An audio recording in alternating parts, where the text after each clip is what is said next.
Tired of clickbait and videos that waste your time?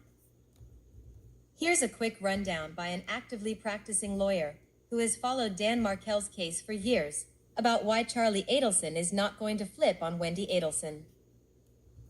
1. In order to get a deal with the prosecutors, Charlie Adelson would have to tell the full and complete truth.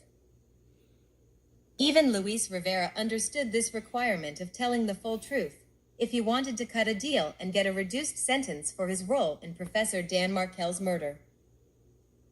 Charlie would have to not only admit to his role in Markel's murder, but also be forthright about everything. His mother's and quite possibly his father's involvement in the murder conspiracy.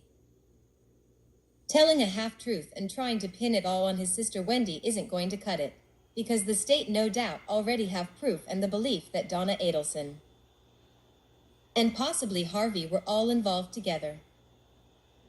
2. Narcissism appears to run amok among the various people involved in Dan Markel's death.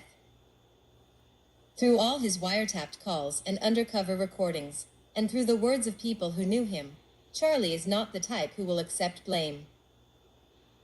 Instead, he is arrogant, full of himself, and makes up his own reality to blame others and come up with other ideas, no matter how ridiculous, to try to divert attention away from himself and his own bad acts. In my opinion, Charlie Adelson is far too narcissistic to admit the truth of his involvement. 3. The family is incredibly enmeshed. Even Donna stated to Wendi in one of her rabid emails, "We're a team. We can't do this without your help." Granted, back then, Donna was referring to their plan to offer Dan Markel $1 million to allow Wendi to move away with their sons from Tallahassee. But it is obvious from all the publicly available information that Donna, Harvey, Charlie, and Wendi were very tightly knit and involved in each other's lives. Even if Charlie sits and stews for a few more years, waiting for his and his mother's possible appeals to end, he may be increasingly angry and revengeful toward Wendi, who has remained free all these years and was the main beneficiary of Dan Markel's death.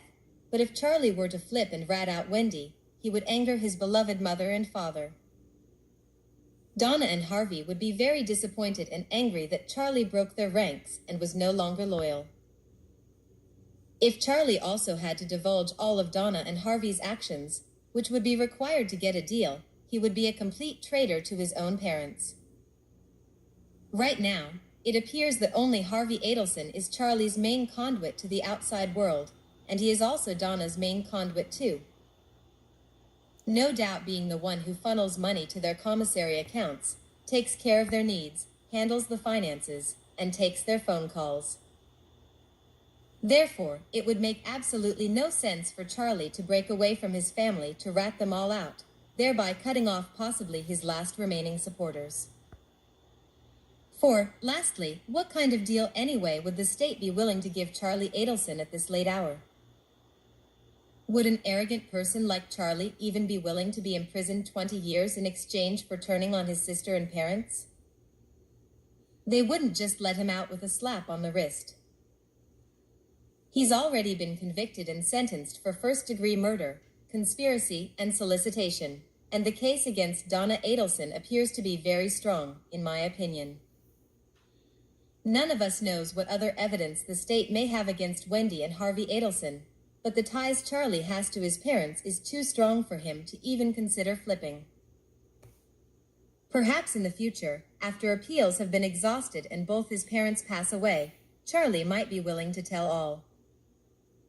Perhaps one day he'd be willing to tell all even with no deal on the table, out of spite and resentment toward his sister, but that would be way off in the future.